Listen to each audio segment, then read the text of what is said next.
Hey guys, and welcome to this tag video. This is our first tag video, and we were tagged by Christoria 2027, good friends of ours, and it is the Would You Rather tag, the Booktube edition. So yeah, I don't think this will be a long video because there's only 10 questions, and if you keep seeing me looking to the side, it's because I've got the questions up on the laptop here. So first of all, would you rather read only trilogies or standalones? Standalones, because I don't always have long periods of time to keep up with trilogies. So standalones I can pick up and put down as I have time to do it.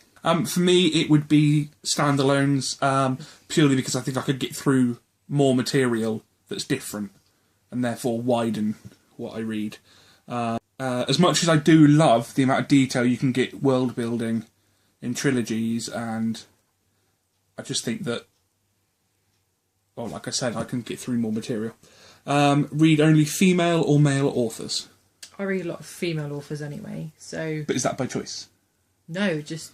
So probably female authors, because I do it by accident anyway. It's not a thing...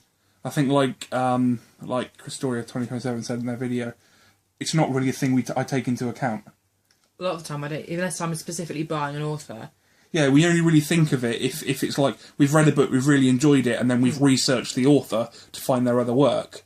That's the only time we'd ever really start to even bother. I usually buy synopsis or how pretty the book is. So. Yeah, I mean, a common thread with classics and classic literature in the UK, at least, I don't know around the rest of the world, but that we studied at school, a lot of female authors wrote with male names, under male pseudonyms, because it was perceived that women weren't as good as men back then.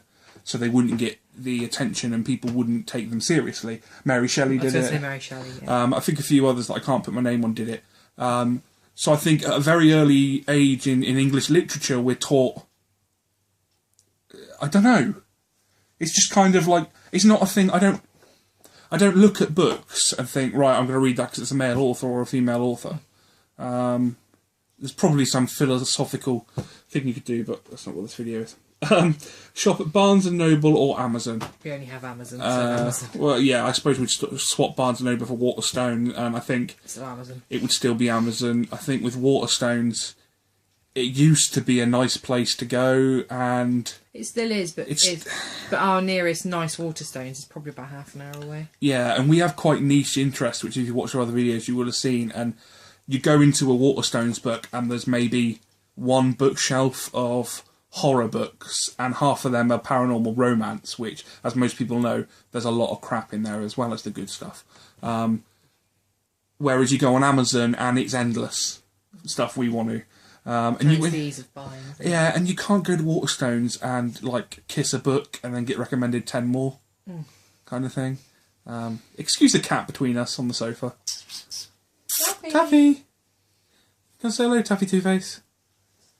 Oh wait, I've got the cat. Oh, she's got this really cool. I don't think she's been introduced on our videos. And down her face. Hey, Taff. She doesn't like being cuddled. No, she has personal space issues. But yeah, she's got a line right down the middle of her face. Off you go. Right, so all books become movies or TV shows? TV shows. Yeah, I would always have to go TV shows. We've been we didn't realise we've not actually watched any films this year because we have been binging on TV shows instead. Yeah, this weekend's been the first movies we've watched. We've got through 4 this weekend, which is awesome. And most of our TV series in some way or another are based on books. Yeah. We've been watching Constantine recently. Yeah, Constantine, which is based on the comic. The American one. What else have we been watching? I don't know, but like you said, most of them are probably based on books at some point, and I think you can get more. I think the way TV works, I think you can tell a better story in more ways. I think TV shows tend to get a longer, bigger budget, and I think there's a few more things you can do. But the only downside to that is when they get cancelled. Yeah, that's the problem. Or not picked up for another series. But like I say, the movies we're into have a hard time getting budgeted anyway. So, yeah. Read 5 pages per day or 5 books per week. 5 pages per day. I've always fallen asleep when I'm reading. Yeah, this is Would You Rather, though, so it's not as in now. Still, it would still So be if you had a choice, if you could 5 do pages it. per day. I mean, 5 books A week is a a lot. week is pretty much a book a day, given the fact of sleeping and resting and eating and... Normal bodily function. Yeah, so reading 5 pages per day, or 5 pages per day, I mean, that's not too bad, is it? You don't get many chapters that are that. No. I suppose you just pick books that have lots of writing per page. Yeah, so be a professional reviewer or author. Reviewer, I find writing really hard. I'm not, I don't... So it's would you rather, isn't it? I'd rather be a reviewer, I would find that easier. Yeah. I'm torn on this because I write, but I also like to review, and the difference between it is reviewing's a bit easier because the content's there. You don't have to think about the content. You just have to say how you react. But if it's would you rather... And if it's being professional, you get paid to be an author. So Yeah, I'd rather be an author. I write because at some point in my life, I love the idea that people will turn around and go, I want to read a Mark Ryan story. And I think that's awesome.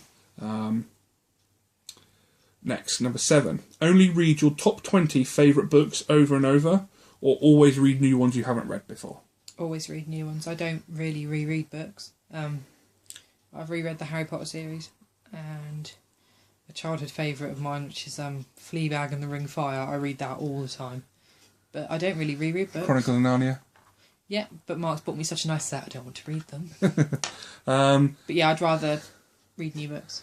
I think for me it would have to be new books. I don't think I have a top 20 favourite books. I don't think books stay in my head that long. Like, I have favourite movies, and there are movies I've rewatched, but I don't think... I think after like a few years I'll be bored of those 20 books. I'd kill them. Number 8. Be a librarian or a bookseller?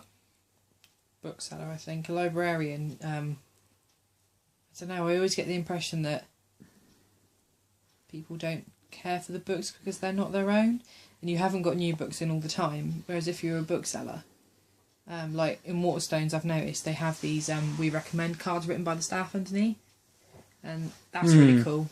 Well, that's the thing. See, when I was a kid and we went to our local library, the librarians there would recommend. It's the one thing we only ever got in. There used to be a music and games shop and DVD shop called MVC in Ellie's hometown, and it's the only place like that we've gone where we'd get a conversation with the person at the till counter who would genuinely talk about the products we bought and say, "Oh, I've seen that. You might like this or like this," and that's what made us shop there. When I was a kid and I went to the library, the librarians would do that, but nowadays libraries are so... I think they're pretty much just a place for foreigners now. People that are learning English or need to access things and have very low funds or are in a dormitory and they need to use the internet. I just don't... I don't even think that's that. It's just they're not as convenient as other things are now. Yeah, and they're not like you see in movies. Librarians are never the smart but quirky people that don't fit in anywhere else. That's a bit of a stereotype. And it probably doesn't help. We live in a little village and our library is only open one day a week. It's like a mobile we have library. A library. It's amazing we have a library. Yeah, but it's like a mobile library, isn't it? Yeah. It comes like once a week and restocks on books and stuff. But the library, we used the library when we first moved out, and we couldn't afford to have the internet hooked up. We couldn't afford to have a decent TV service, and we needed stuff to do. We used the library, as well as wanting to use the internet. We could get books out. I use the library for college. Yeah, but that's not the same. But it's not. Yours isn't a public library. Yours is a college library. And yours is a uni library. Yeah, mine was a university library, so it didn't stock fiction. But yeah, we've rattled on a bit there. Only read your favourite genre or every genre except your favourite. My favourite genre is really, really massive, so favourite genre is fine by me. What's your favourite genre? Sort of that fantasy sci-fi. Yeah, that's the thing. I've had this Fantasy's conversation. Massive. Yeah, I've had this conversation with Chris from Christoria 2027 many times about the fact that fantasy is such a wide genre, and if you know me at all, I base most of my choices in things I like in life on them being in the horror kind of overarching thing of horror. But I think in fiction terms, it's definitely fantasy. That's the only place you could put it. But I don't like swords and sorcery, Lord of the Rings, dragons. I find that a bit boring. eBooks suit me fine because they're nice and convenient for carrying around. And yeah, I'm the same. It would be physical books. Okay, guys. Sorry, this video got quite long. Cheers for checking it out. Cheers for the tag, Chris and Victoria, and we'll see you in our next video. bye. Bye.